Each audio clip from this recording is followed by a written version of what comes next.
Well, welcome everybody. I'm so glad you're here. Today's session is called ESG Essentials, Sustainability Simplified, and it is focused on teaching participants what ESG should and could mean to them and you and your business growth.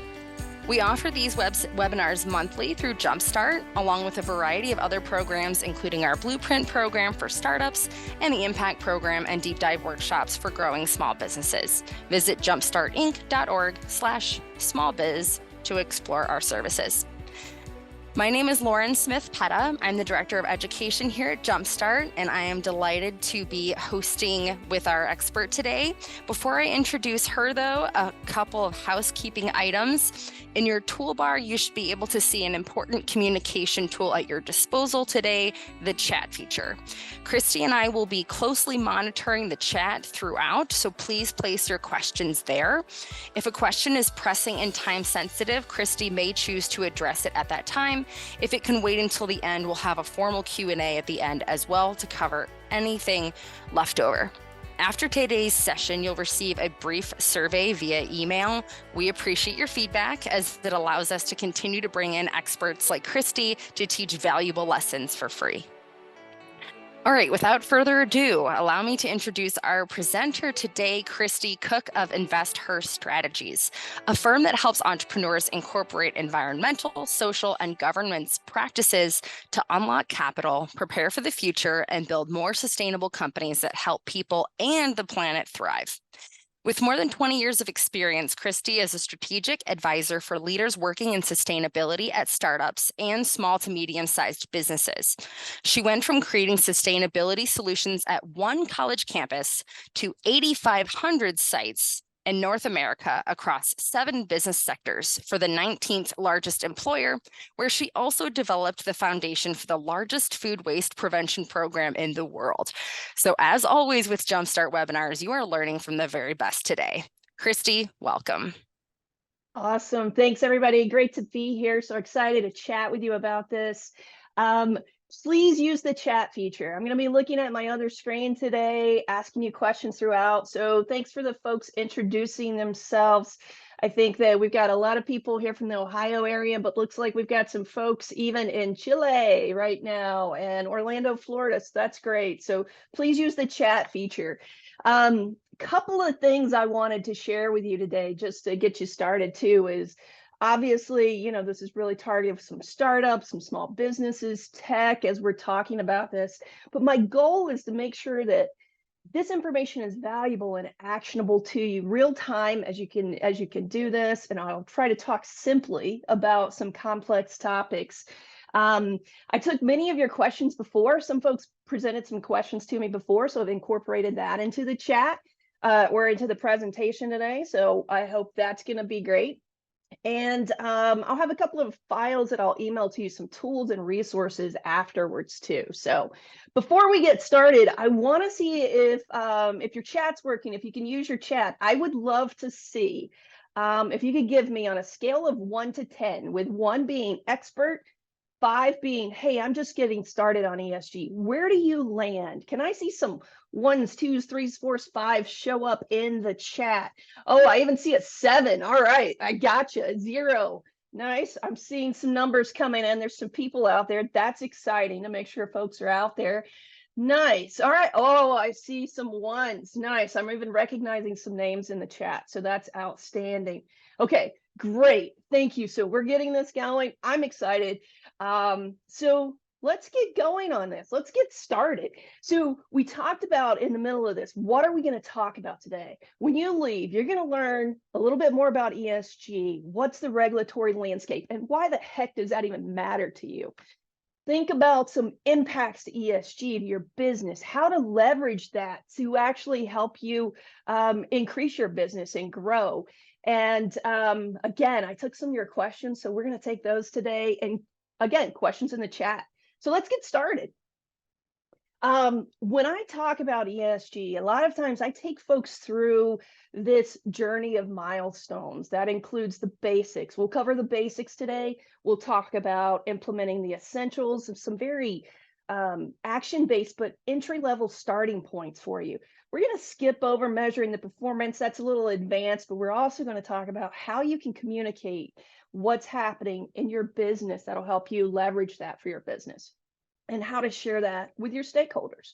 So let's get started on the basics first. All right, stay with me here. So first of all, let's talk a little bit about ESG. And the one thing I want you to think about when you're thinking about ESG is ultimately, this was created in a way to identify risk for investors. It's one more way to look at an organization that you're going to invest in, besides just the financial impact, and seeing what risk is there to your investment that might be in areas like the environment, social areas, and governance. So it's a deeper way of assessing a financial investment and looking at the risk associated with their investment. If you're looking at, if you're a startup, I will tell you in my experience that VCs are definitely looking at this. I have spent some of my last year or so here pitching in different ways with VCs and talking about this, and I can tell you that it's something that they are interested in. It is a competitive advantage. So this is your opportunity to learn how to leverage what you're doing, do a few more things, and take action on that.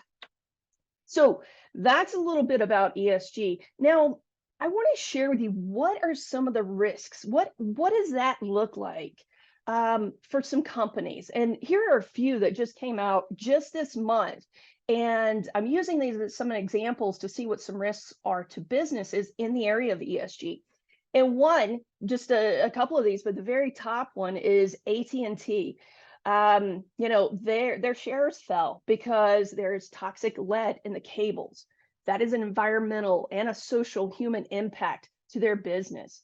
The recent fires in Hawaii, there's a concern that some of the cables might have exacerbated the fires.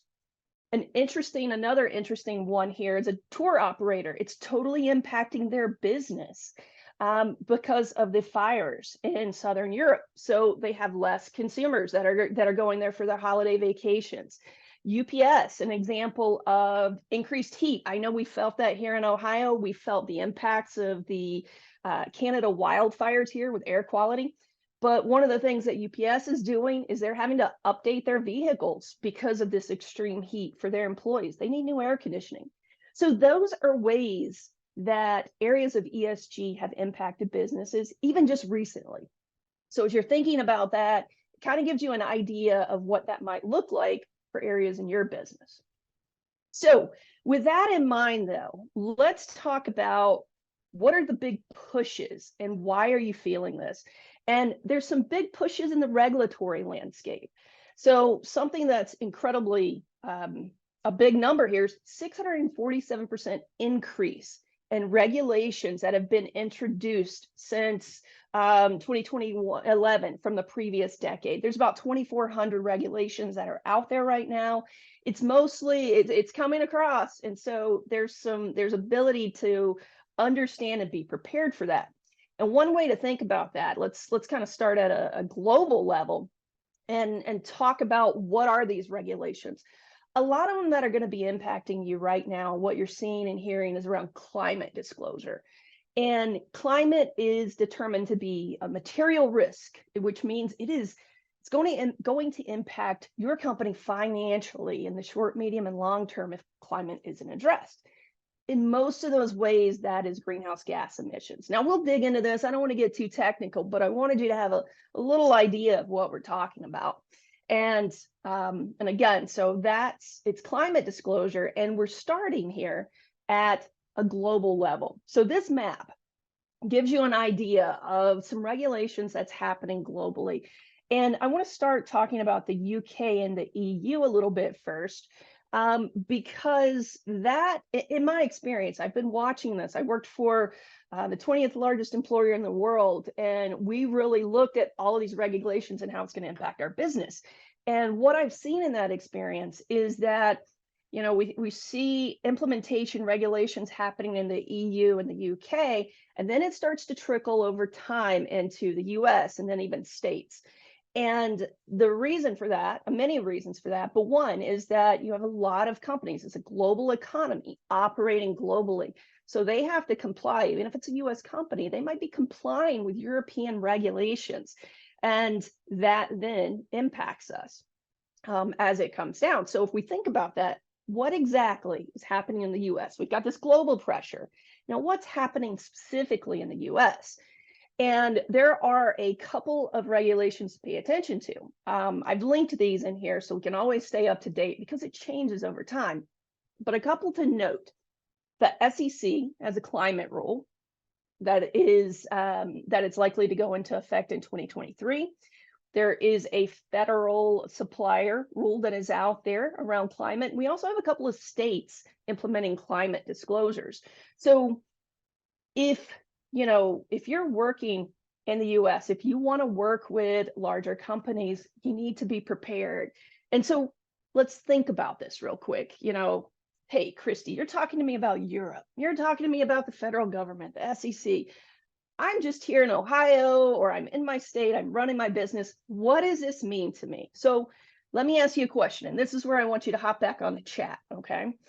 So the question is pretty easy, yes or no, but do you want to sell or be a part of working with large companies?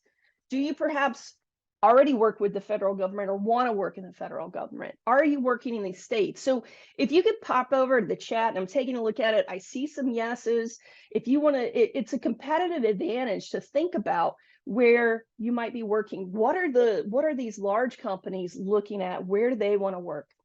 And I'm seeing some yeses. So far, I don't see some no's. I've got some silence. So maybe there's some uncertainty, and there could be, and that's fair.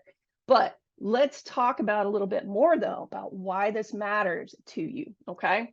So it matters because, or if you're not sure why it matters, it does, because these large regulations do impact these large multinational global companies. And again, it's mostly about climate. And that means it's in the supply chain. I'm not going to get into too deep of the details, but that means it's scope 3 emissions. All right, you're in the supply chain. And if you want to work with these larger companies, you are in their supply chain. About 80% of greenhouse gas emissions or more are a part of the supply chain for these large companies. So if you want to work with them, that means you're part of that supply chain process. That means you are impacted by that or could be impacted by that. So that's part of why it matters. And we'll talk a little bit more about that later, but that's why it matters. That's one of the reasons why it matters. Okay. So heck, you've got a lot of things going on. You're trying to run your business. You're trying to grow. You're trying to take care of your employees. You're trying to work on your strategy and do things. And I've just told you that ESG is important and you need to worry about that too. Let's add that to the list, right? Well, true, but also it's a competitive advantage. And so let's talk about this. All right, I want to tell you some easy actionable steps, and we're going to go through these steps in the areas of E, S, and G. I want to give you a little more background on these areas too, though, okay? So if we're talking about the topics of E, S, and G, here are some of the topics that might fall into those categories. It's not a full list, but it's an overview of some actions. And we also touched on a little bit at the beginning, some of the actions from the large corporates, and you might be able to see how they fall in the E, S, and G categories now. So it gives you an idea of what to look for, okay? Now, one of their questions I received was what's happening in small companies? What are large companies doing? And we'll cover that, and we've covered a little bit of it, but what's happening mostly in the ES and G categories that I'm seeing in smaller companies is about what's happening locally, what's happening in the community. And a lot of that is based because you're selling in your community. Your workers are in your community. So you might be doing food donations to the local food bank. You might be doing a trail cleanup in a park. It could even be offering community listening sessions about what your company does and how it impacts the area. All of those are actions that you might be taking in these areas. So I'm going to come back to the chat. I told you I want to hear from y'all a little bit, so I'm giving you some warning. I want to hear a couple things in the chat. And what I'm going to ask you to put in, what are some things that you think you're doing now that fall into ESG categories? And I'm curious if we could just take a moment. I'm going to look at the chat. I want to see what people are putting in here. So again, what do you think your company is doing right now? And I currently am seeing anything going in, so I'm giving you some chance to type it in. And yes, oh wow, we already have somebody reporting carbon emissions. Oh man, Sophia, that's awesome. That's great. And I've got some recycling. Recycling is another great one because that can happen almost with limited thought. It depends on where you're operating. So those are some great actions. I'm happy to see some of those, and those will fall in these categories, and you can see some actions you're taking. This is great. Okay, now where we're going to move in is I am going to suggest about one topic per category that you can implement. And let's talk about that then. So let's start with a little bit of conversation around material topics. Material topics, again, are the topics that are most important or might impact your company the most. We're going to pick one of each. So we're going to talk a little bit about climate. We're going to talk about how we track our utilities. For the social category, we're going to talk about diversity, equity, inclusion, and understanding your employee diversity mix, and governance. And we'll talk about ethics, integrity, and advisory board. Now, you start talking about, oh, ethics, my goodness, maybe you're like, I'm going to fall back asleep. No falling asleep. We're going to get going. We're going to get some actions here for you, okay? So we're going to kick it off, and we're going to talk about the environment first.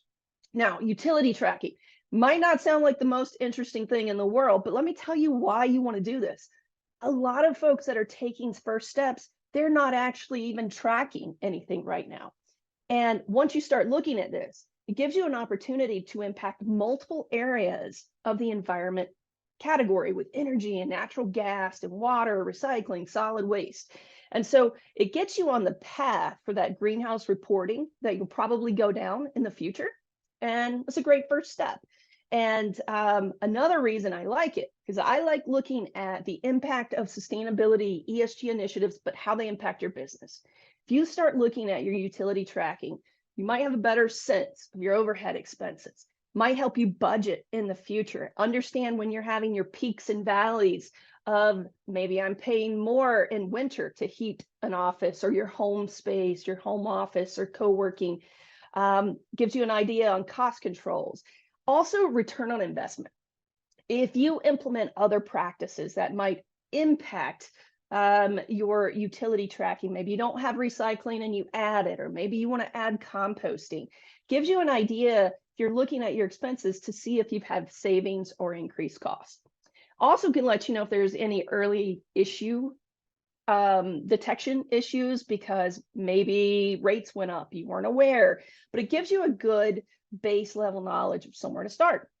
And I'm going to send you, after this presentation, I will send you a utility tracking document. So you don't have to do anything but pop in the numbers. You'll have a whole dashboard to measure things by. So it'll get you started. Okay. Let's talk a little bit about the S side.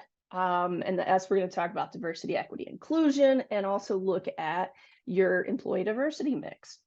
And so to get us started, just to make sure we understand a little bit, what is diversity, equity, inclusion? And really, it's a framework for how your business operates in a way that creates culture and values that ensure that your people and your company are successful.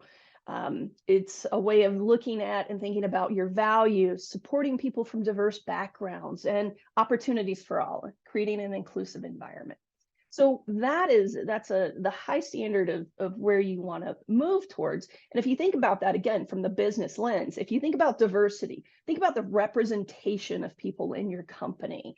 If you're thinking about equity, what are the policies and practices in your organization that promote fairness? And inclusion, is your business operating in a way where all team members feel valued? So that's a way to think about that from a business lens. And then I really like this slide and I want to share it because I love some good visuals. And this visual came up for me when we were thinking about, or when the Supreme Court issued the ruling around affirmative action in higher education. And it really helps you understand, or it did for me, and I think this is helpful in companies, when you think about equality, equity, and justice. And I really like this because this picture is simple in that folks are trying to watch a soccer game. Pretty simple example. And when you think about, since I mentioned affirmative action, but it was really the equity right in the middle. Hey, we want to make sure everyone can see. Well, where we want to really strive is justice. We want to remove some of those, we want to remove these systemic barriers so that everyone can watch the game. And I really, again, like this slide. I think visuals are important. So that's why I wanted to share this. And give you an example of what it might look like as you're thinking about your practices, your current practices you might implement in the future. And speaking of practices to implement in the future, let's talk about your first practice to implement if you don't have it. And it's calculating your employee diversity percentage. So I will send you after this call an Excel spreadsheet. It's already made up. You can just pop your numbers in and you can understand what your employee diversity percentage is. But this is an important step, okay? Important first step. But I'll say this. One is, I mentioned my company or Lauren did at the beginning, InvestHER Strategies. I'm an employee of one. My company's an employee of one. I don't really need an Excel calculator to calculate this because it's pretty easy to calculate. However, as you start growing, it's really important to have, it's interesting to have. And again, all of these practices that I'm talking about put you on the path for the next step. So that is where we'll go next in the social category. Next, though, we're going to move to the governance section, and we're going to talk about what to do in governance and what is governance and the action steps that you can take here. So let's start off real quick and just talk about governance.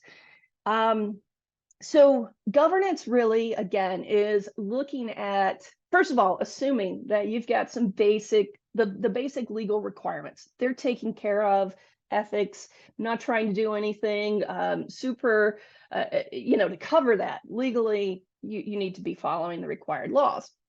But when you think of governance, it's the actions that protect your company. I'm going to give you an example. I am the Chief Sustainability Officer in Residence for a company called 4XI Global Consulting and Solutions.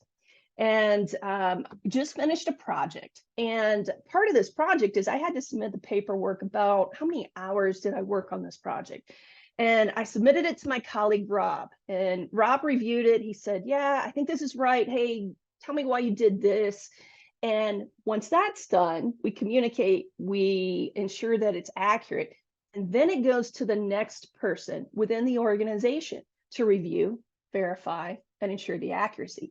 That is a very simple example of governance, but there's some layers in there to ensure that it is operating, there are no mistakes, you're taking care of, you have oversight to ensure that there is a problem, it's caught, and that you are functioning with understanding the structures around your company and growth of your company. Okay, so that's an example there. And one of the ways you can do that, even if you're a small company, no matter the size of your company, it's really great to have someone you can reach out to have a support network. In many ways, Jumpstart is an example of that support network, right? You've got resources that you can reach out to, you're learning from. But if you're ready to launch your company, if your company's launched, it's really important to have that advisory council or board of directors, whatever is appropriate for your size.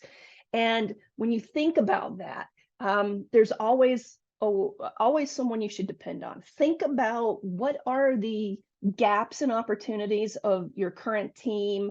Where do you need some support to maybe fill in some holes? And again, with ESG, that's important. But as an advisory council might also, maybe you're a tech company, you've never built a SaaS model, a subscription as a service. It's a different financial model. Maybe you want to have an expert in that area to help you with that. So that's an example, again, of making sure that you have the support you need. And sort of the next step of this, also make sure that your advisory group, they are made up of a diverse group of candidates, okay? You can use the Excel spreadsheet that I'm sending to help you with that too, auto-calculate. So that's a way that you can keep moving there. So, all right, so here's what we've got. This looks simple, but here are the ESG actions that just on this, just some entry-level actions you can take that we just reviewed. Utility tracking, looking at your diversity mix for your employees. From a governance standpoint, establishing an advisory council or board and making sure that the diversity composition, apologies for the spelling mistake on this slide, but are taken care of. And so those are some first step actions, okay? We're gonna move back to the chat here for a second, okay? This is a lot. It's probably like drinking from a water hose. I've been talking about rules in Europe, governance, actions you can take. I am curious if somebody can drop an emoji in. Are you still with me? Let me know. I'm just curious. Are people still with me? It can be an emoji. It can be a yes. Just let me know you're still out there. I want to make sure there's some folks out here for me. And I love the eyeballs. These are great. These are great. I've got some thumbs up. I'm assuming eyeballs probably means, hey, this is a lot. Tell me a little bit more. Or, you know, so that's good. That's a good thing. All right. This is great. Thanks, y'all. So the good news too, I didn't tell you this at the beginning. This is set up as a 2-hour webinar. I don't expect to take 2 hours, okay? So we are making great progress. And technically, this is the last section, all right? But we're gonna take questions and comments too. So get ready for those. Okay, so here's what we're gonna talk about next. And we're gonna talk about reporting your progress. And here is what I believe. The time is now, okay? This time is right now. It's the sweet spot and opportunity to talk about what you're doing in the areas of ESG or sustainability and community, because it's a competitive advantage. So that's how we're going to talk about it. So we're going to talk about communication of that. Okay. So to do that, I'm going to tell you some things that are happening. We're going to go high again. Okay. And some of this a little bit is pretty far up, and then this is hard to see, but here's the big thing I want you to see when you look at this, okay? This is talking about the EU sustainability initiatives. To the left of this are the various rules. Along the top are the disclosure requirements. You can see this light blue arrow pointing down. That's the quarter we're in now, and the green indicates when reporting is starting. You can see a good bit of green here. Reporting has started for a lot of these large companies, okay? So that's one initiative that I want you to keep in mind. Large companies are thinking about this. And the next thing I want you to know about large companies that's happening, because again, I had this question, and I think it's important to tell you what's happening with large companies and continuing to bridge the gap of why it matters to you, okay? The next thing I want you to know about large companies. This is a survey from about 400 large global companies. The 4 things that they are looking at and thinking about right now that really matter in the next 2 years. The mandatory climate disclosures. We covered a lot about that in the beginning. They're worried about that. They're thinking about their sustainability strategy overall. They're also thinking about voluntary sustainability reporting. When I talked about disclosures at the beginning, that's really required. They're having to talk about that. But there's also the things that are happening of things they want to talk about, voluntary disclosure that they're sharing.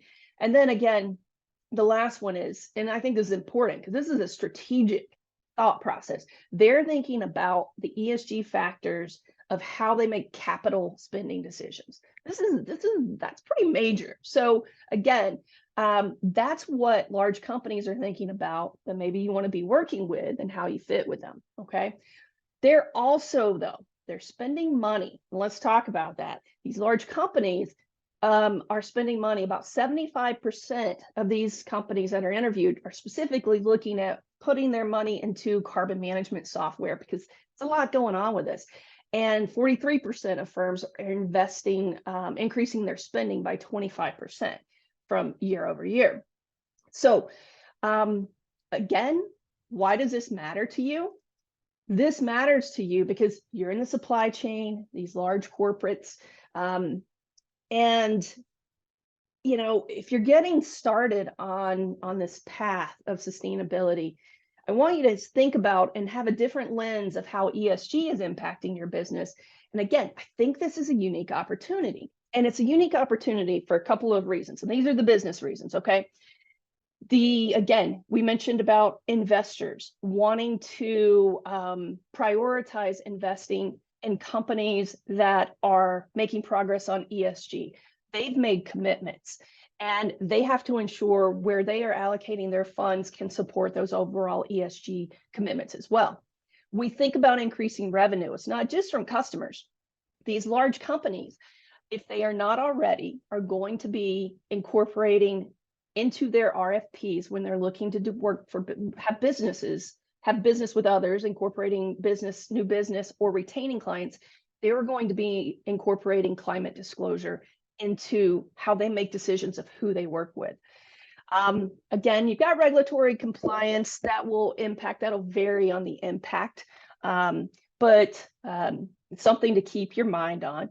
And then also talent acquisition. You know, a lot of times when you're trying to recruit talent and keep talent, those are big expenses. Getting a new person on board and having those folks churn out is a cost.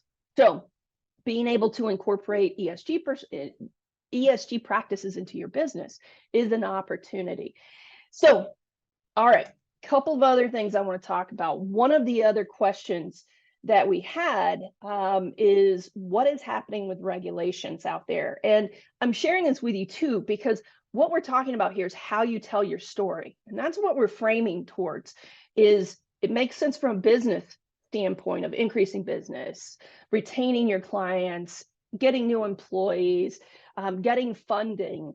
But what is happening in the lens of, you know, specifically, the question was what's going on with, you know, legislation here locally.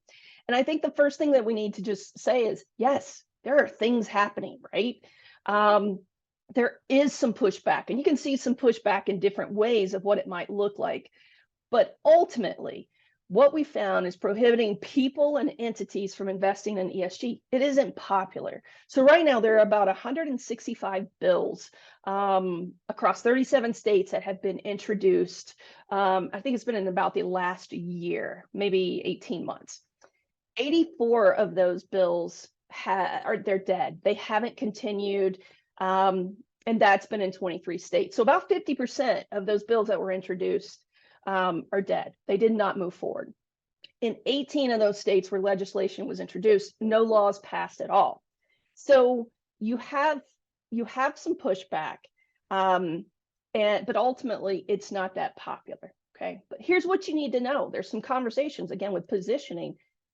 What are you thinking about? What are some things you need to think about? And here are 3 points to consider. Companies are experiencing ESG backlash.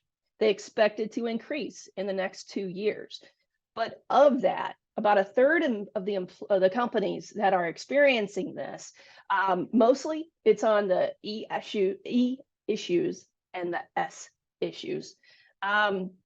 And 48% of those companies are experiencing backlash. However, most of those are continuing no matter what. It doesn't matter, they're not going to change. Some of those companies are changing the terminology from ESG to sustainability. Some companies aren't talking about ESG. Some companies aren't talking about sustainability. Some have their heads down to see what flushes out. But the thing is, this isn't going to go away. Because of the regulations that are happening, you can see it globally. You can see it in the US. You can see this locally. It's not going away. So it is important to understand that. And part of the reason and thing that you want to deal with this is making sure that you keep that in perspective. Okay. Why should you be doing this? Is it connected to your values as an organization? Is it what you want your brand to represent? Is it your purpose, supporting in your community? And that'll really help you as you think about how to tell your story. There's some very high level points on how to tell your story and things to consider as you get to decide how you go about doing that. So I told you I would not take 2 hours.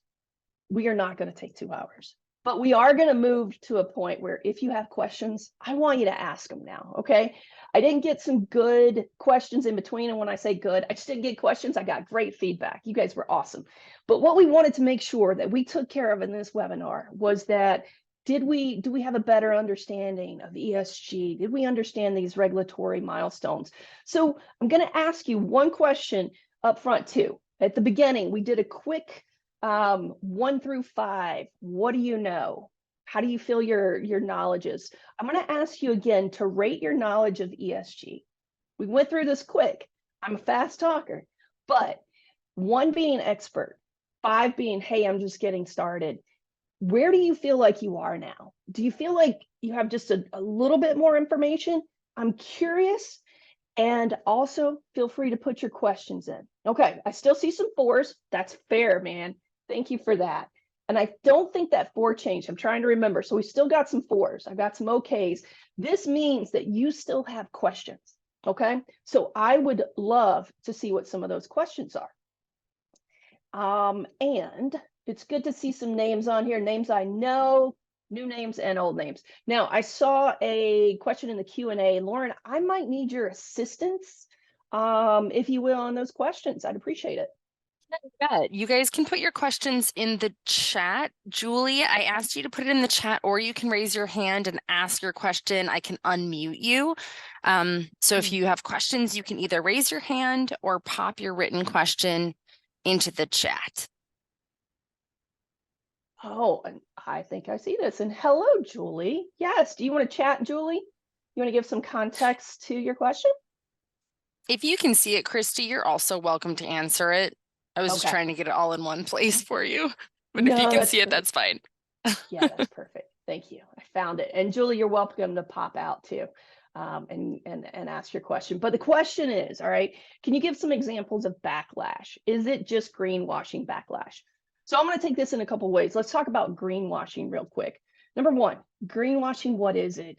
Simply stated, greenwashing might be overstating your sustainability progress. It might be accidentally even, overcompensating, saying more about what you're doing than you're actually doing. And so this is something that to me, falls under a governance issue, just as how does this apply to your business? When you look at what to share, I think it's really important that you have oversight on how to share it and that there's a methodology and transparency to what you are sharing. And the point of that is to avoid any accidental or unintentional issues with what you're sharing publicly. You don't want to have greenwashing, especially accidentally, right? And one other point to share is that talking about backlash, there are organizations, whether they're activists or people organizations that are out there that are actually challenging and even taking to court, legally challenging what people are saying publicly. And so there's actually greenwashing regulations that's coming out, forthcoming, some that might be out already, but watch that because that's something to look out for. So you want to be very careful of what you're sharing publicly, just to make sure that when I say careful, to make sure you're not overstating, you're stating exactly what's happening. Okay, some examples of backlash. Some that are happening, and you know what? I'm going to cut back to a slide.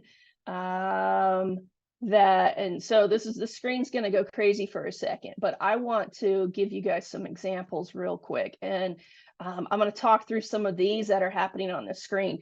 At the beginning, I shared a little bit about some actions that businesses are taking, and I'll share the UPS example below. There were actually, because there were a couple of things that happened with this. Some of the backlash that happens is you can see market value decrease, you can see stocks decrease, you can see companies attacked for insurance, for different, this labor agreement, for example, with UPS. So each of these examples, particularly the UPS example and the Hawaiian Electric Industries, are two examples recently that happened with some backlash. So I think it's important that you're not afraid to tell your story, that you're talking about what you're doing, but as you go through this, make sure that you have some oversight to the things that you're sharing. So that was a very long answer to that, Julie. I didn't give you a concise answer to that, but I hope that was helpful. Are there other questions out there? I'm curious. All right. I'm looking over here. All right. Awesome. I'm just processing this. So here's a question that I'm seeing.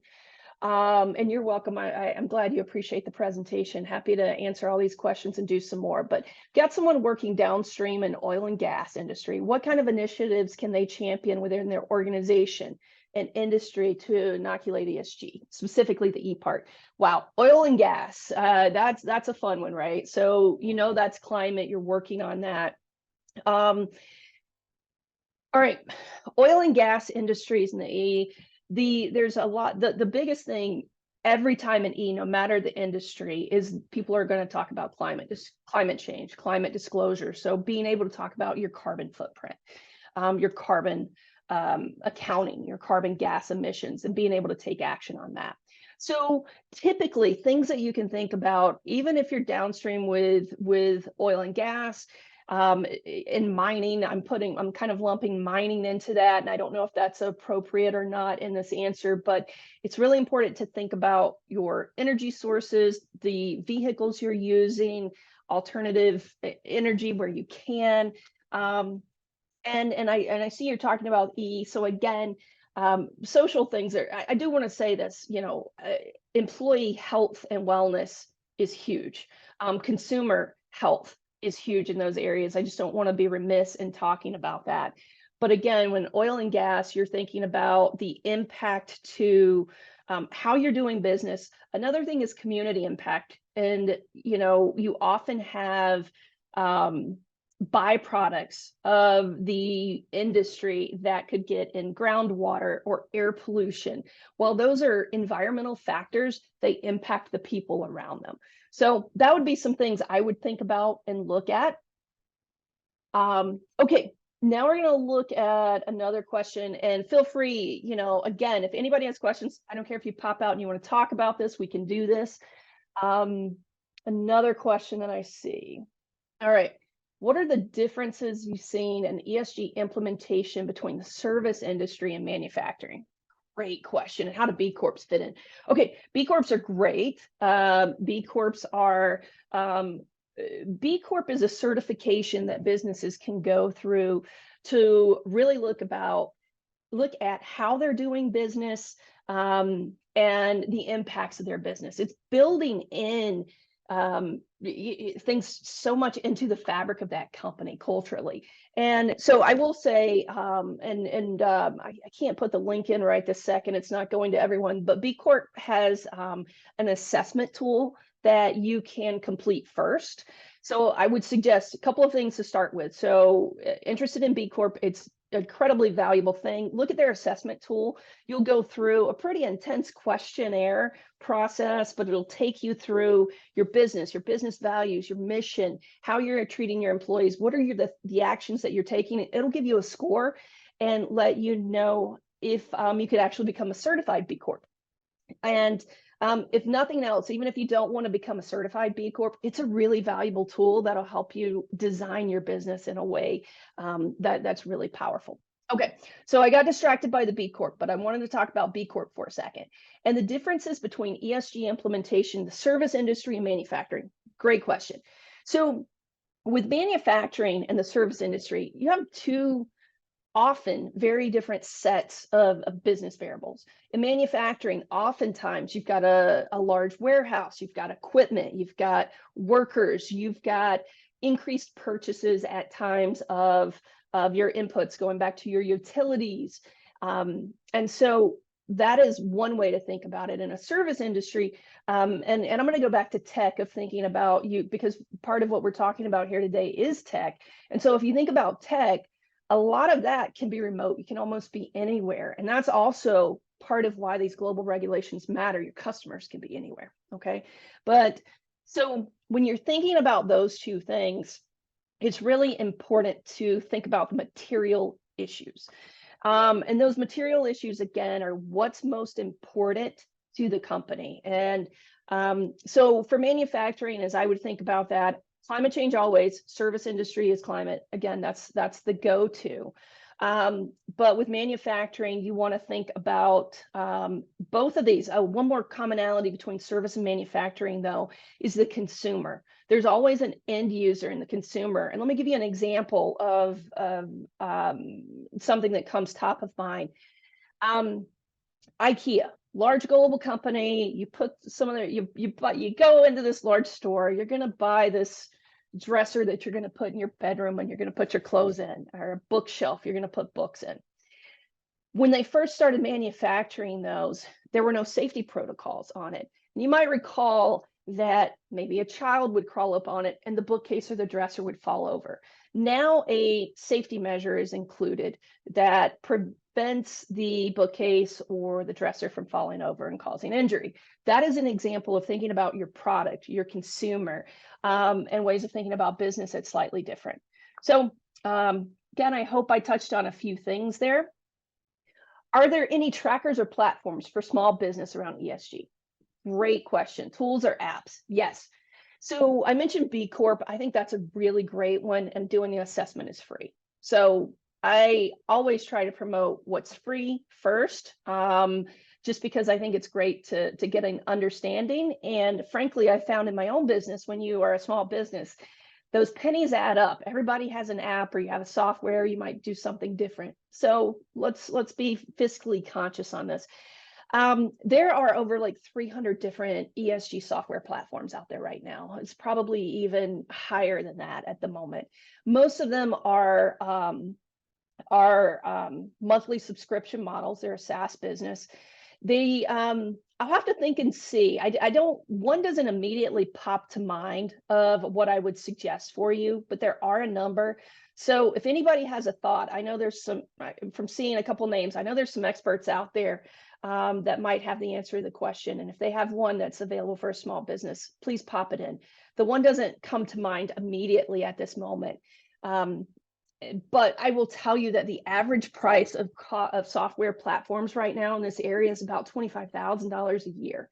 That was based on some research about 6 months ago. And so, again, I try to look and focus on the smaller tools, the free tools, and what we can do without looking at that. Most of the reason around this is going back, large companies are impacted first, right? So these larger companies, it's very complex. They have data that can be in multiple systems, so many systems, and they're trying to get all this disparate data into one platform. It's complex, but as we get more companies in this space, as we get their performances get better, the prices will come down, I expect. Okay. All right. I am just reading this next question. The question's from Ken. Do you have any press releases from the large companies mentioned that choose to award a large order for something great question, that they bought because of ESG instead of cost and availability? Any public stories we can read about showing the value presented? That is a great question.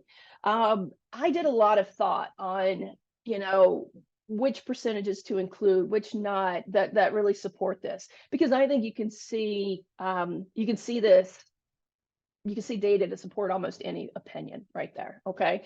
But yes, I will do that, Ken. I'll send that out in the follow-up email, but let me tell you what I've learned in what I saw and experienced in the corporate world. When we were incorporating, we did a couple of incorporating sustainability in the supply chain and in the company that I worked for.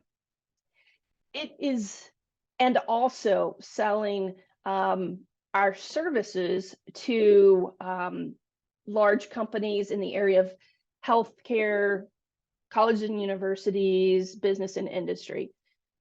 It was never the final consideration. Okay, there are a lot. You have to provide the service, you have to provide the product, and it has to meet the specifications that you are requiring, right? You have to meet those basic business needs. The area of where you have an opportunity and leverage is when it goes above and beyond. So a couple of things that in my experience, I saw this being incorporated had to do with human capital in the supply chain and verifying you had governance over that. And if you could provide and support governance in that, that was an extra point or two, if you will, in the decision-making process. I have, in my experience, it happens in some where it's the deciding factor, but typically it is part of an overall larger consideration, but it is part of it. And again, right now, because organizations are looking to either enhance their commitments they've made, or various things, that it is a leverage point right now. It's a unique opportunity in this time frame. And I think this window of opportunity is probably gonna, it's gonna evolve, but I think we've got about a window of about 2 years where this is gonna be a competitive advantage if we start some actions now and continue to evolve these in your own organizations as you work with large corporates. So I'm going to make a note of that, Ken, and I'll send this out in the after presentation deck that I send. All right, that looks like the last question that I'm getting right this moment. That's a great one. Am I seeing some other questions in?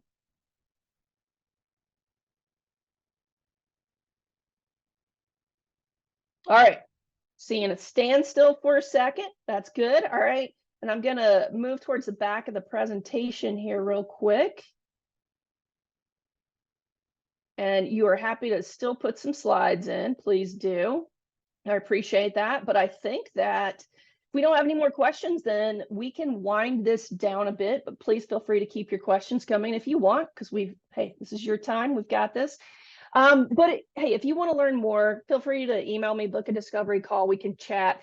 Jumpstart is going to have a survey post webinar about this presentation, and I really hope that it was helpful for you. I think next too is I'll also include the utility tracking and diversity tracking documents, and this is something you can take back and immediately implement and have something to work on. So thank you everyone for your engagement. Thank you, Kai. I appreciate your kind comment.